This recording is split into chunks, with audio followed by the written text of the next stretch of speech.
This segment brought to you by Kansas Farm Bureau, the voice of agriculture. To join today or for more information, go to kfb.org or find us on Facebook and Twitter. Good morning, Around Kansas viewers. My name is Michelle Martin, and your host, Deb Goodrich, asked me if I would share a few tips and hints on collecting vintage jewelry. My first and foremost tip is collect what you like. Don't let anybody else tell you what you should or shouldn't collect. Your collection should be personal and reflect your style and your taste. If you love pink, then by all means, collect anything pink that catches your fancy. Myself, I like pink, I like purple, but I love to have green and other colors in my collection. So by all means, collect what you find attractive. That means you're more likely to wear it. And simply buying a vintage piece because it's collectible, if you don't like it, means you're not likely to wear it. You want to get maximum value for what you've gotten. Second, don't be afraid if you are at an antique store or a flea market or looking online to ask a seller questions. Turn those pieces over. Make sure the pin backs, the clasps, the clips, all of the hooking mechanisms, make sure they all work. You don't want to buy a piece that is damaged that you're not going to be able to wear. 3, don't be afraid to look for quality.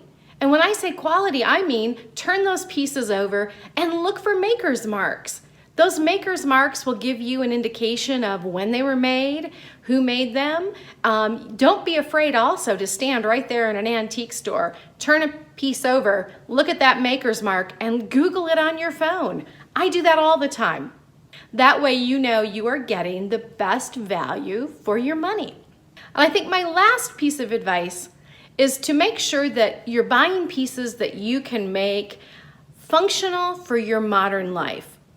Ladies, let's face it, we're no longer the women of the 1950s who were wearing dresses every single day with beautiful little jackets and great hats and gloves.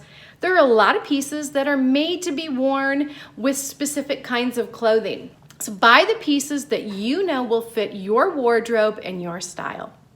Now, I'm also going to show you some examples from my own collection so you can see some of the things I collect and you can get an idea about quality and what to look for in great pieces. As promised, I'm sharing with you a few items from my personal vintage jewelry collection, things that have sentimental value or are important. For me, this pink coat brooch, this is definitely one of those items.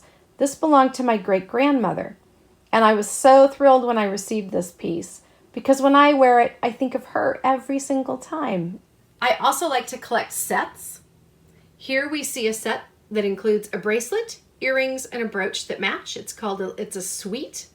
And I have paired it with a set of beautiful glass beads. And even though they're not a part of the set or the suite, they complement it really well. And this shows how you need to be able to mix and match your vintage jewelry. I can mix and match it with this beautiful blue milk glass and rhinestone bracelet. I can also mix those pieces with this lovely brooch and earrings here. So don't be afraid to experiment. Don't be afraid to play. And have fun collecting vintage jewelry. Thanks for joining me today on Around Kansas. I'm Deb Goodrich, and I'll be seeing you somewhere around Kansas.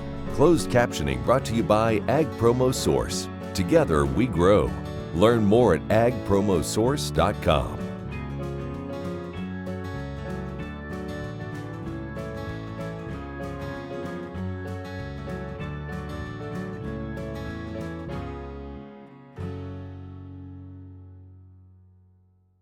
Valley Vet Supply is devoted to providing information and professional quality products at reasonable prices. ValleyVet.com, ValleyVet.com, Valley Vet Supply. Imagine turning soybean oil, used cooking oils, and waste animal fats into fuel so amazing it drives U.S. jobs and our economy forward. Learn more about biodiesel at americasadvancedbiofuel.com.